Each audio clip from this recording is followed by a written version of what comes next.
So there's this new international group called the Board of Peace, and it's just been officially formed in Switzerland. Its stated goal? To solve the crisis in Gaza. But is it really about peace? Well, according to the source material we're diving into today, there might be a whole other story playing out behind the scenes. So that's the big question, right? Is this actual diplomacy, or is it a business plan dressed up to look like one? To figure that out, we're going to break down who's involved, what its legal grounds actually are, and, who's really calling the shots. All right, first up, let's look at how this board has been presented to the world. It's an initiative that comes from Donald Trump, and it kicked off with a big official signing ceremony over in Switzerland. Our source tells us that 24 countries have signed on board. We're talking some pretty big names here. Saudi Arabia, Turkey, and yep, Israel is on the list too. But, right from the get-go, things were a little tense.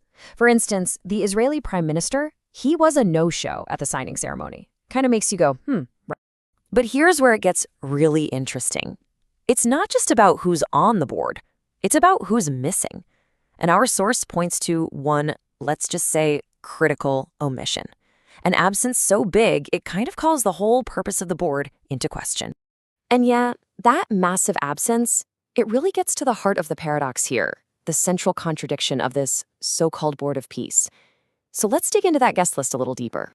Wow. Okay, this chart, it really paints a picture, doesn't it?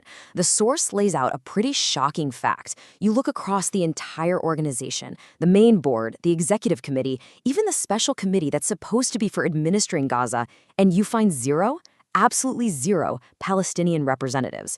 I mean, think about that. An organization for Gaza with no one from Gaza.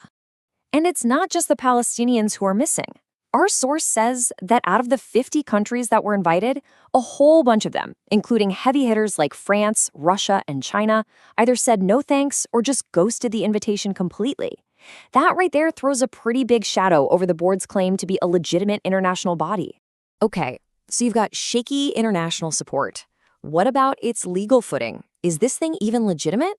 Well, this is where our source points to a huge gap between what the board claims its authority is and what international law actually says. So here's the claim. The board says, hey, we were authorized by a UN Security Council resolution. But our source basically says, hold on a minute. They argue that's a creative interpretation. The resolution only welcomed the idea of a temporary committee that would work inside the UN system for Gaza. It never, ever gave the green light for a brand new, totally independent global organization to just pop up. And the source is really clear on this point. The UN's plan was for a UN-led effort.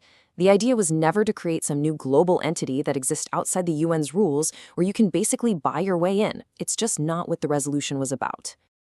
And that phrase, buy your way in, really brings us to the next point, the actual structure of this board. Our source describes it less like a diplomatic roundtable and more like a top-down corporation. It seems built for control and making deals, not for building consensus. Let's break down this power structure, because it's pretty wild. According to the source, all the power is stacked at the very top. The member nations, they're just consultative. They get to give advice, that's it. Above them, you've got an executive committee filled with appointees. And then, at the very peak, you have the chairman, Donald Trump, with the final say, the sole veto power over literally everything. So what does it cost for a country to get one of those consultative seats at the table? Well, according to our source, the entrance fee is a cool $1 billion. And get this, you have to renew it every 3 years. So when you put it all together, the big picture here, according to the source, isn't really about diplomacy, is it? It's about business. The whole setup, that billion-dollar price tag, the corporate-style power structure, it all seems to point in one direction, which this quote sums up perfectly. Turning Gaza's reconstruction into a massive business venture. Which, of course, raises a massive question. If this is what the board looks like, why on earth would 8 Muslim-majority nations sign up for it? Well, the source argues that the answer is found in the tough, complicated world of international politics. Our source explains it using this concept called power politics.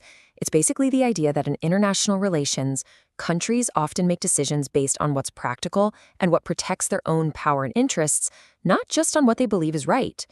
And in this situation, it seems to be about making a really difficult choice because, well, what other options are there? And as the source breaks it down, the thinking goes something like this.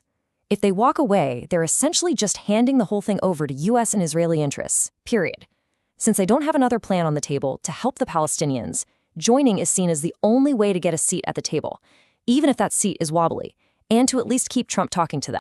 Now, to sell this back home, these countries have created what our source calls a kind of diplomatic escape clause. They've publicly stated that they're joining with the hope of establishing a Palestinian state. This gives them political cover with their own people, and it also gives them an off-ramp.